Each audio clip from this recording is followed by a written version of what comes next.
Good evening. Welcome to, oh boy, I'm all cracked up here. It's Friday. Happy Friday, and welcome to Investigator News.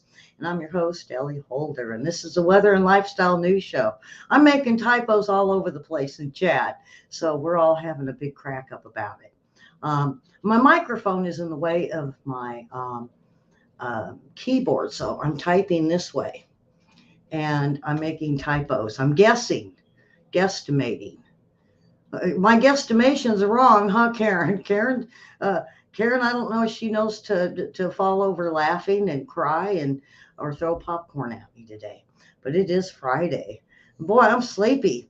Um, but we did miss you yesterday, Karen. Great show last night, the second hour with the news. Folks, you guys got to watch it.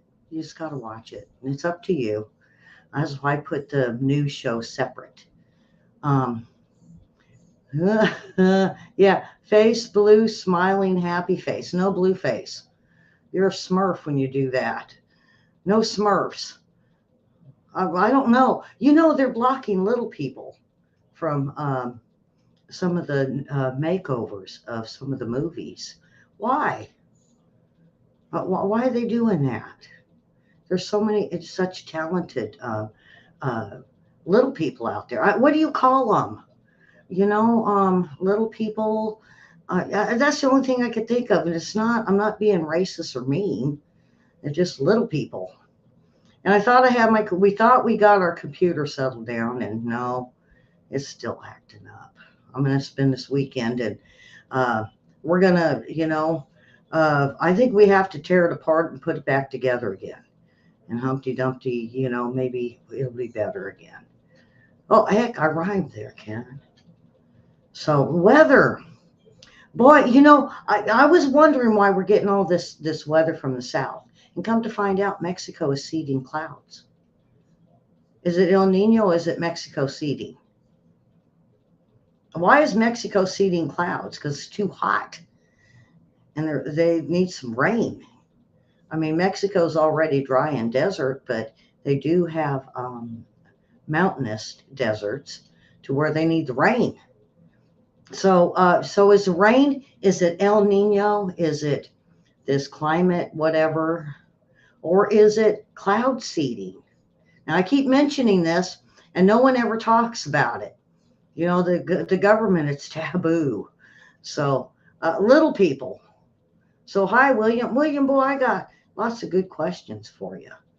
And now I can't even remember what it was. But, I was looking, I looked through all kinds of different sites, and I seen an ad that caught my attention. Yeah. And so I watched it. And I thought, how great would this be? But it's copyrighted. I mean, it's big flags on it, copyrighted. We're copyrighted. Don't you take it? I was like, well, I could tell the same thing. I don't need the picture of car windows down about so far. Well, get this. Now that we are seeing this heat wave in the south, they said this can go globally. So those watching around the world, this is something to think about in the Mideast. They say that if you have your windows up in your car sitting in the sun, let's say in your driveway, at 100 degrees, it could be 180 in your car. So when you climb in your car, you might as well fry your brain. They said, and what you do about it? Well, if you go out early in the morning and you roll all your windows down about, they say 3 to 4 inches, it puts the air circulating through it. So at 100 degrees, your car will only be right about 120. And we're not talking putting babies in the car at that. No. So you get in the car, you start driving a little bit, you turn your AC on, and it don't work as hard. Awesome tip. It's logical. When I read, I was like, that's so logical. We should be doing that anyway. Little people, Karen says. Yeah, why are they so mean to them? Why is Hollywood so horrible? I mean, even Shirley Temple Black, came out and said they were mean to her too. Why? So now you know why so many walk away. Trivia today on the next show. So if you're here for trivia, world news, and news, that's the next hour. But I found some commercial jingles, trivia, and then music, one hit wonders. So come on back. It's all the 70s though. 70s so kosher because they remake everything. So everybody knows. They just maybe not know who the original is. So one hit wonders. All right. Let's see if let's see if I can get um, uh, something to pop up in my screen today. It was working earlier. Hmm.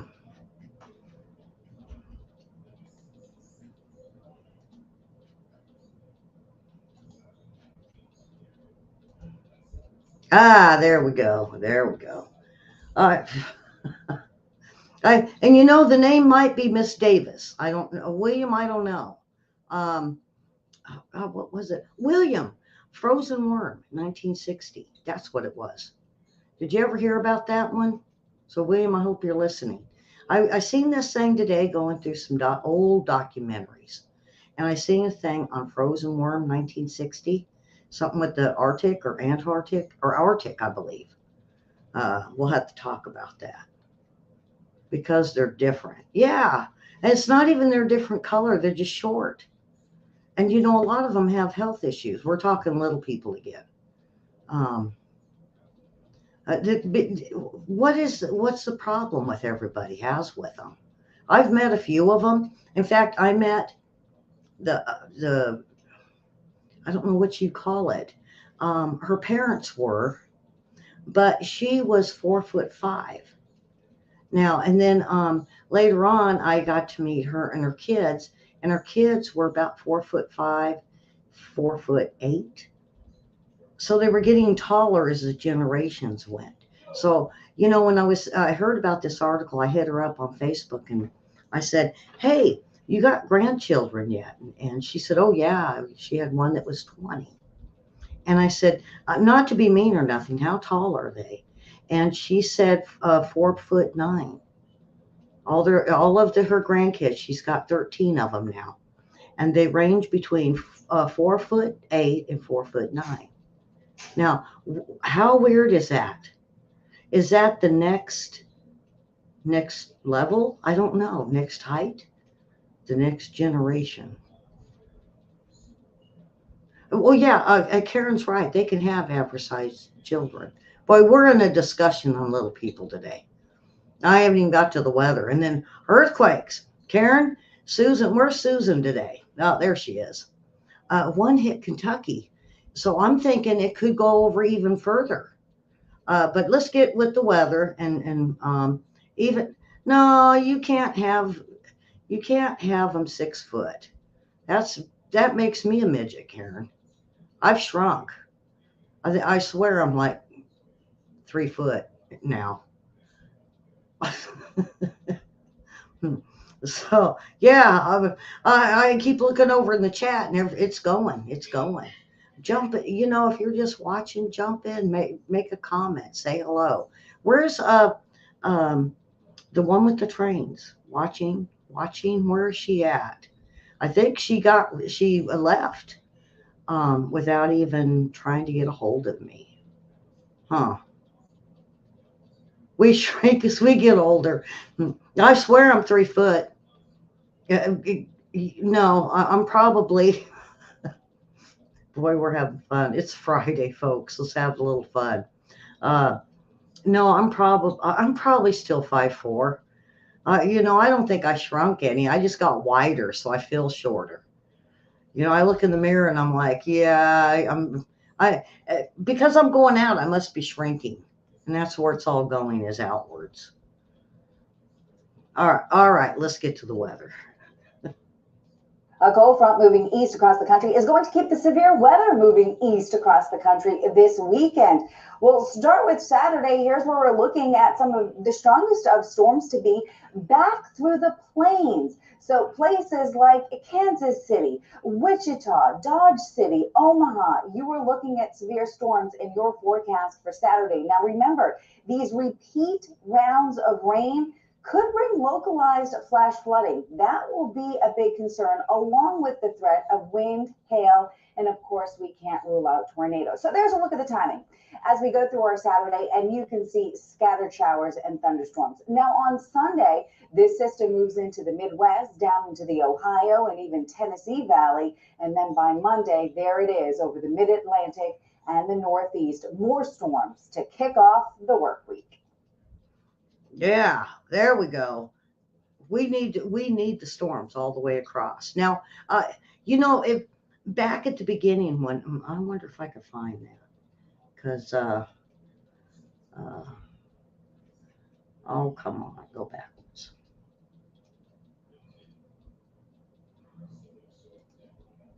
I gotta show you. Oh, right here. Hopefully, it'll come back up for me. What I was looking at is a jet stream. Okay, come on now. It's going to give me heck today, I swear. Um, is a jet stream that you normally see in winter. Um, okay, here we go. It came up. Okay. Now, what? Hopefully, you guys can see my cursor. It starts up around Alaska, Canada, and it comes through. Then it goes down, and then it goes up, and then it goes down again. Okay. Now, this has got the blue line, as you guys will see, with the blue leading to purple over to red. Okay. But you see a jet stream right now that you see early winter. So we're going to wait and see. I'm not going to put nothing into it. I'm not going to say it's an early winter or an early autumn. I haven't even looked at the Farmer's Almanac. How many read the Farmer's Almanac? Do a thumbs up for that. You don't even have to comment. Just put a thumbs up on it. And I know what I'm asking, and I know if there's a whole bunch of them that I'll know. Because a lot of people look at that, and most of the time it's correct. It may be delayed a month or two, but for the most part, the Farmer's Almanac is pretty accurate. Thought I'd bring that up today. So Mexico turns to clouds. Well, let me go. I better get the earthquakes first, huh? Hopefully it'll come up. There we go. So what we're looking at, and it's almost like, remember we call this the choo-choo train effect. It's almost like that. What's weird is nothing in Australia, nothing in the Fiji region, nothing around the bottom of Indonesia region, but we have one over in Africa again. This is Eritrea again. This was a 4.4. They're all running about 4s. To me, that's something. That's something that is going on. And with that big crack, I'm going to have to go pull the video and see if I can get one that's I can show, or pictures of the crack in Africa to show you what I'm talking about. And I think this is I think it's not a coincidence of the two. I think there's something really rumbling in Africa. All right, so I'm going to start over in Indonesia, a 5.5, in Java. It goes up to a 5.6 in Maluka. Okay, then it goes down to a 4.4, which is equal if you draw, like Dutchson says, if you draw a line across, it would go to Hawaii. That was a 3.9. I seen a 4.0 this morning.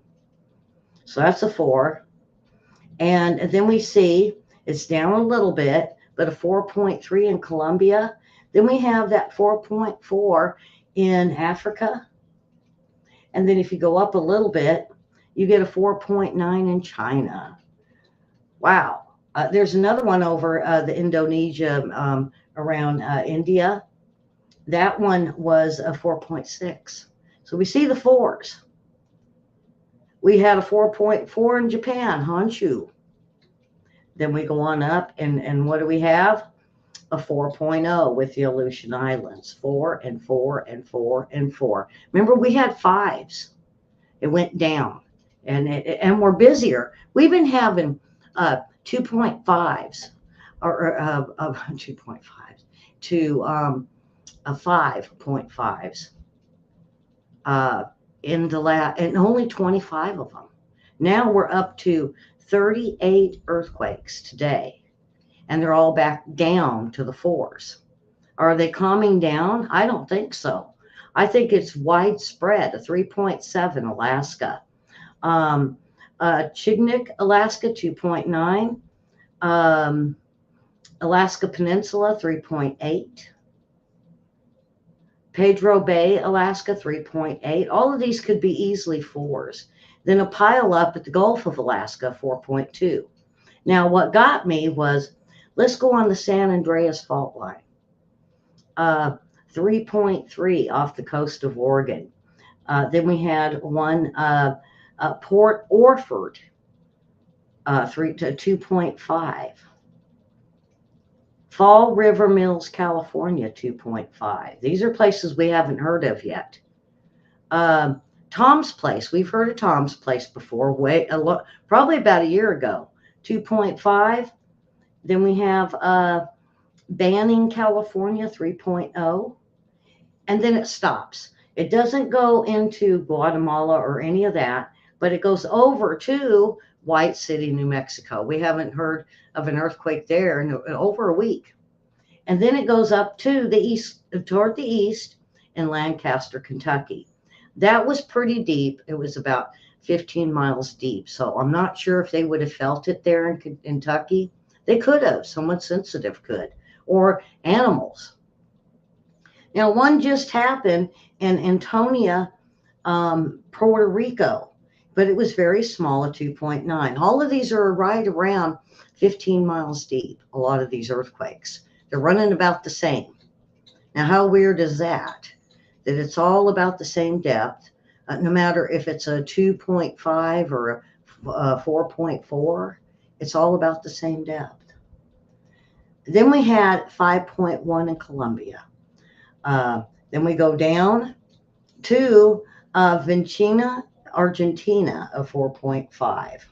I want to move over, and why did Iceland get so quiet with the USGS when they're still having earthquakes? Hanabad, Afghanistan, at 4.4. Then we have, I already did the China one. Yep, I did all those. So that is pretty much it. So I think the one from Kentucky, I think it might go a little further east. We won't know. I'm guessing. And it's not what I heard from Dutch Sense. And so we're going to wait and see. Let's wait and see. All right. Mexico. Okay, here it is. Mexico turns to cloud seeding. And so let's hear about it. Mexico is turning to a controversial tool to help ease drought, cloud seeding.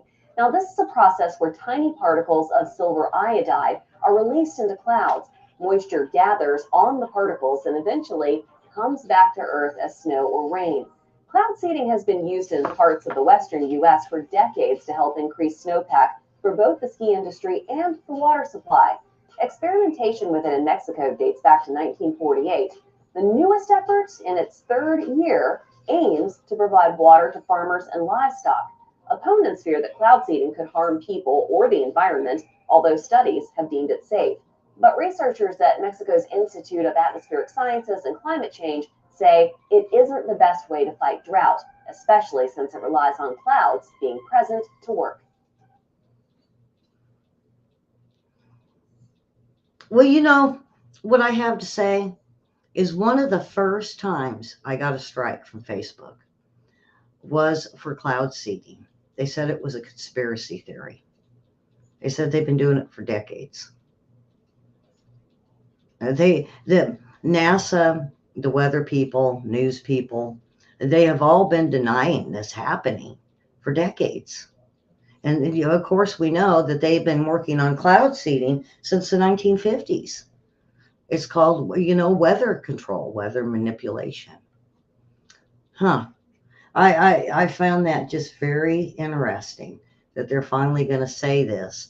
So the otter attack, 3 women on the Montana River requiring an airlift. What is wrong with the otters?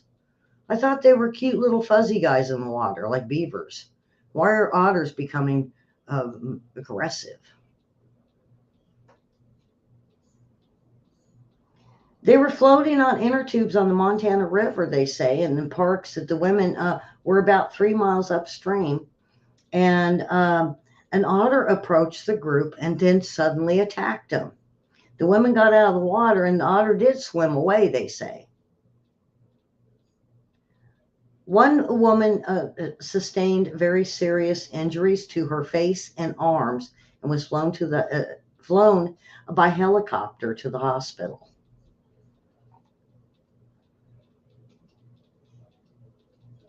It says, they can't be protecting themselves and they're young, but they normally stay at safe distances. So even the wildlife management doesn't know why they got so aggressive. They didn't find no young in this instance. And be aware keeping your distance can help avoid dangerous encounters. But, if you're floating down the river, you can't really have no control. I used to do that in high school. We used to do it every summer, like almost every weekend on inner tubes. We'd float down the river, the American River, from Hazel Avenue Bridge all the way to Sacramento Park. Great. We had waterfalls, we had rapids, we had fun, but we didn't have no otters attacking us. You can't control that kind of stuff on inner tube. Now, raft a little bit, but what if it comes swimming out and jumps on your raft and attacks you? Oh boy. All right, so last month we knew about the sea otter known as 841 that's been attacking people and the surfers. Now it's not the same thing.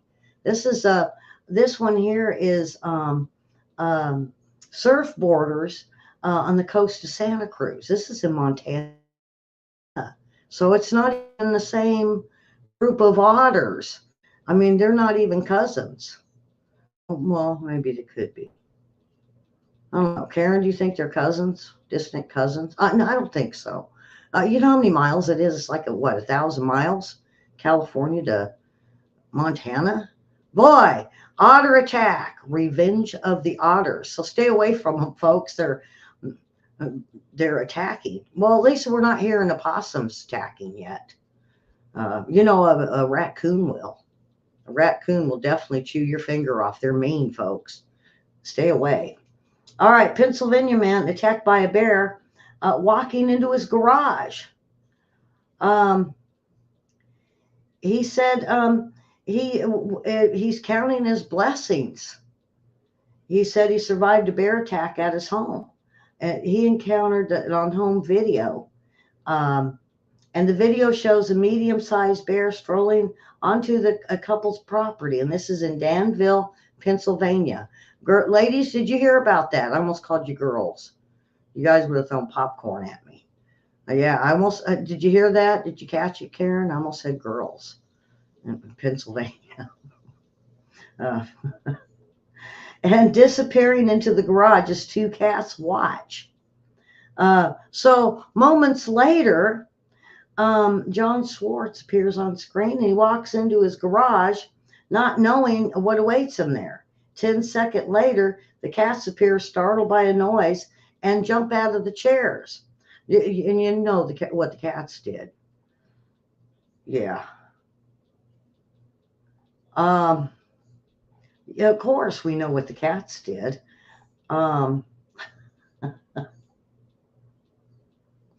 They watched as the bear attacked him. Oh, yeah. So, but he ended up okay. He said his head hurt, and it knocked me, he said, against the wall.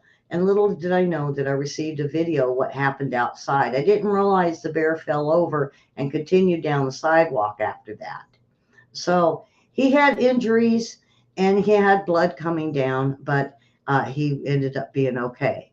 And lo and behold, the cats watched the whole time. They're like, yeah, get him, bear.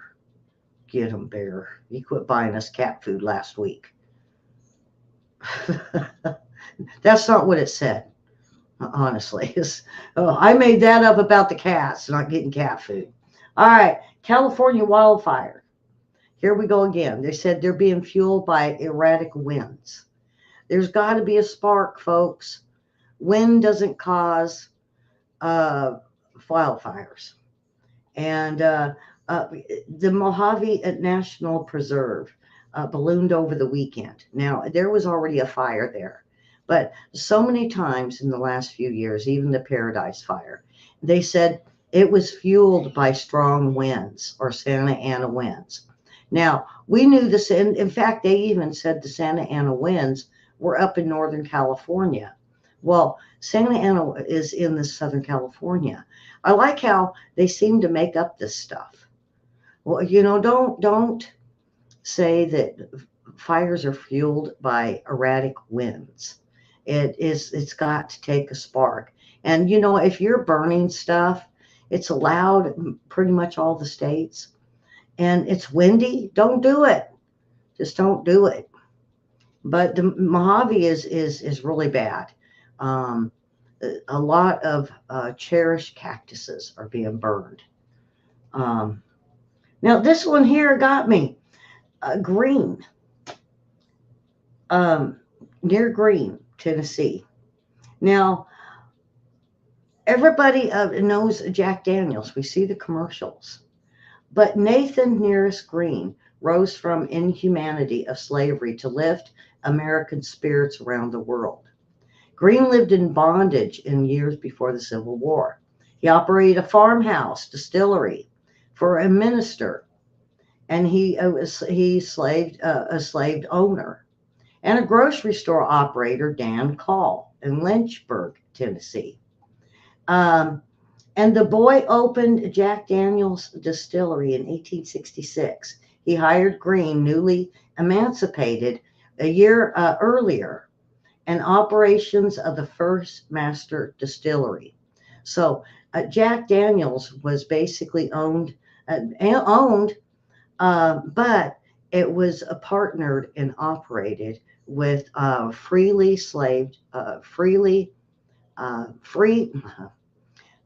enslaved African Americans. Now, how did anybody ever know that about Jack Daniels? I wonder if I can get this picture up here. We'll have to see if it lets me. There it is. So there is the first crew of Jack Daniels. And you could see back then, and they were proud of their picture.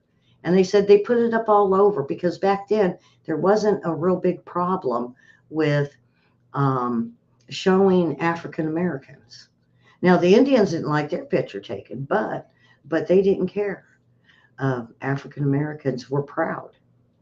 And they should be proud. And we thank Jack Daniels for starting such a wonderful thing and putting slaves to freedom and helping them make a life for themselves. You don't always hear about that. They're talking over in Greece because it's so hot. They're giving frozen meals to beat the heat. Now, we see it all the time.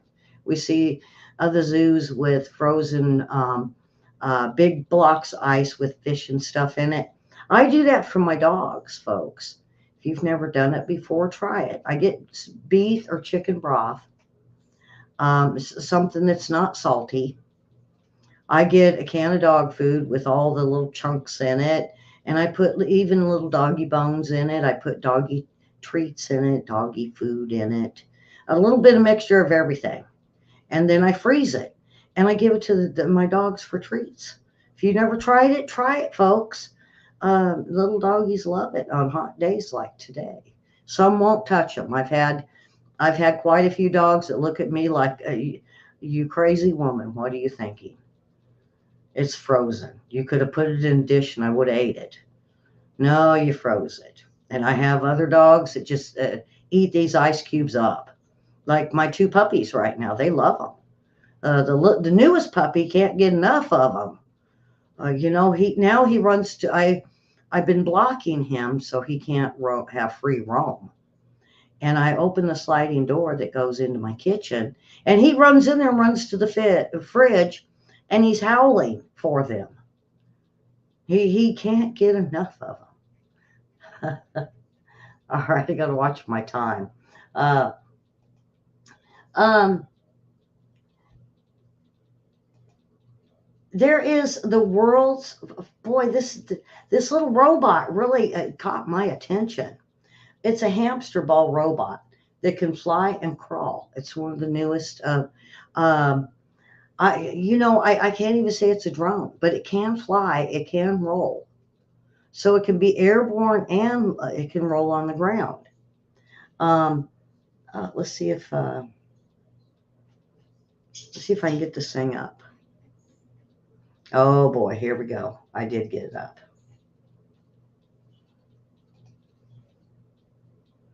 I had to see this first. Are you ready for a hamster ball that not only rolls, but also flies?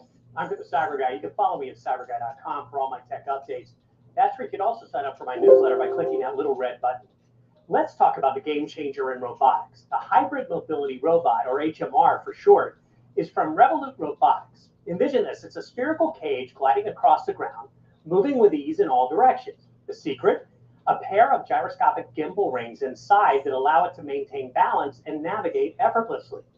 And here's where it gets really interesting. When this little wonderkin stumbles upon an obstacle or a steep terrain, it doesn't just reroute, no, it takes to the sky, with its dual function exoskeleton doubling up as a protective shield and a housing for propellers. This ingenious hamster ball transforms into a flying marble. Now, if you're thinking this is all just for show, think again. From pipeline inspections to military surveillance, this versatile wonder is set to transform a wide range of industries. Equipped with a customizable camera and sensor payload, this crafty device can crawl inside pipes and perform in-depth checks for structural issues. It can provide multiple perspectives in the field, aid in strategic military operations, plus much more. We might soon see these rolling flying spheres zipping around in places we would never have imagined. I'll see you. What do you think of that? That was the coolest thing I've seen this year. That is to be the coolest thing that I have seen this year. You at cyberguy.com, you can sign up for my free newsletter. Oh boy.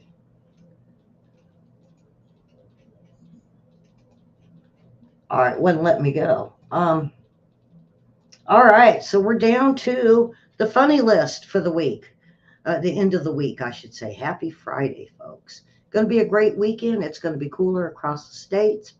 It's going to be raining in some places, but enjoy the cool if you're getting a relief. You're in trouble. Yeah, you're in trouble when your accountant's letter of resignation is postmarked Zurich. Your suggestion box starts ticking. Your secretary tells you the FBI is on line 1, the DA is on line 2, and CBS News is on line 3. The simple instructions enclosed aren't. Well, it sounds like that little pin we just got. It told you how to do it, but it didn't give you the finer details. So it took us about an hour to figure out how to put the pin up. Yeah, and it never said nothing about leaving the center in place. It just made it look like you just snap all the little arms together and voila. No, it didn't tell you how to keep the center up. Yeah. People send your wife sympathetic cards for your anniversary. You know you're in trouble when you see your wife and your girlfriend having lunch together. The plumber floats by on your kitchen table. You make more than you ever made, owe more than you ever owed, and have less than you've ever had. Yeah, you don't want to go there. Unsuccessful slogans now. Microsoft, how much are you going to pay today? Eggs, the incredible edible ovum. No, that's horrible. Iguana, the other green meat. Daisy air rifles, keeping kids off your lawn for over 40 years. Nike, just buy the damn shoes. They're popular. When would they put that slogan up? All right, Radio Shack, you got question? We got geek losers. All right, folks, that's it for today. And so swing on back at 4 o'clock for some great trivia and world news and news. And we got the weekend coming. And you know what? Go catch a movie on Sunday. Go to the matinee. It's a lot cheaper. It's like, what, $7, $8? And not 20. And go see a good movie. You know, some of the movie theaters, I think it's Cinemark, they offer old movies that, you know, you just can't quite find on TV. Just take a look at their site, your movie site, and find out. Don't go see Barbie, folks. Come on. Oh, no, we don't want to see Barbie. All right. You guys have a wonderful weekend. And boys, thank you so much for watching, and subscribe and hit the like button. My typos, huh, Karen? Oh, boy. Hit the like button. Follow us on Facebook and tell your friends and family. Have a wonderful weekend, and God bless.